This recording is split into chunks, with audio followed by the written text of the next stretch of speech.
माझ्यासोबत आमदार रोहित पवार आहेत। रोहित दादा, खरं तर मुंबईमध्ये मागच्या 2-3 दिवसापासून मुसळधार पाऊस पडला। याच मुसळधार पावसाचा फटका अनेक ठिकाणी बसला।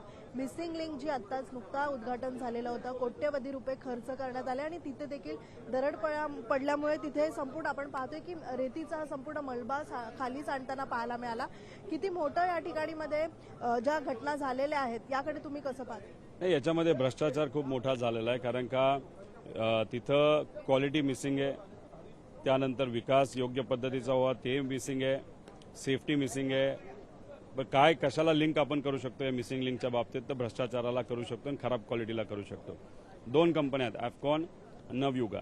नवयुगा आंध्राची आहे, एफकॉन इथलीच आहे। एफकॉनमध्ये महाराष्ट्राचा मोठा नेता पार्टनर आहे असं आम्हाला तिथे कळालेलं आहे। आणि नवयुगा नावाची जी कंपनी ती आंध्राचे मोठे नेते आणि त्या कंपनीचे संबंध आहेत।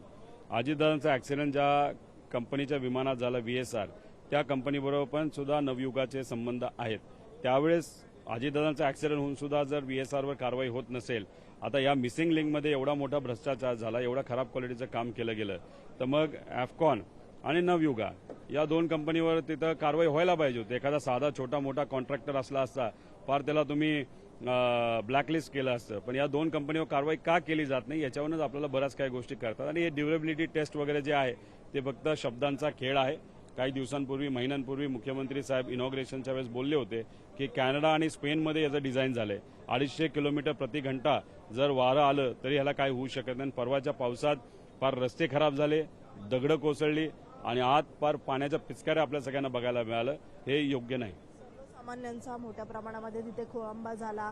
अगदी 12-12 तास जे आहेत लोक तिथे अडकून बसलेले होते।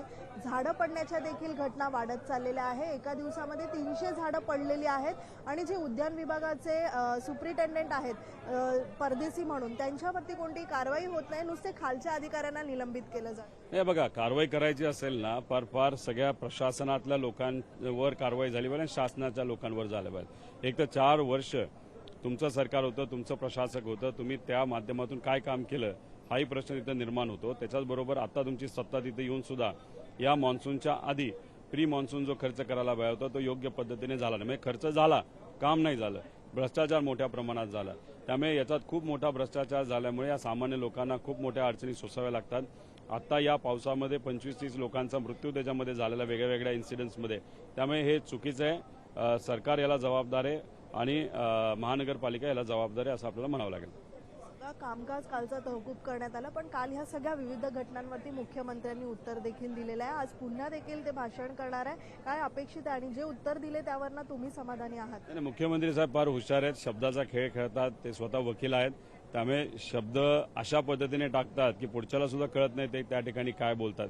पण लोकांना कळलेलं आहे की काम इन्फ्रास्ट्रक्चरच्या नावावर जे महाराष्ट्रामध्ये होते ते अतिशय गलिच्छ लेवलचं होत आहे।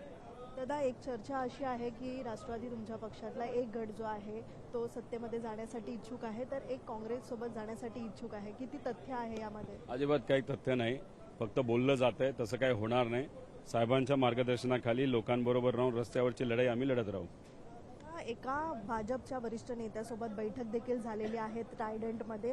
तिथे आपल्याच पक्षातील एक गट जे आहे तिथे उपस्थित होता आणि त्यांच्यासोबत जाण्यासाठी देखील इच्छुक असल्याची चर्चा आहे। मला असं वाटत नाही। आता तुम्ही बघा, आम्ही विद्यार्थ्यांसाठी लढतोय, शेतकऱ्यांसाठी लढतोय, इतरही विषय घेऊन तिथे लढतोय। त्यामुळे मला वाटत नाही की कुणी अशा काही घटनेमध्ये नाहीतर अशा काही चर्चेमध्ये सहभागी असेल।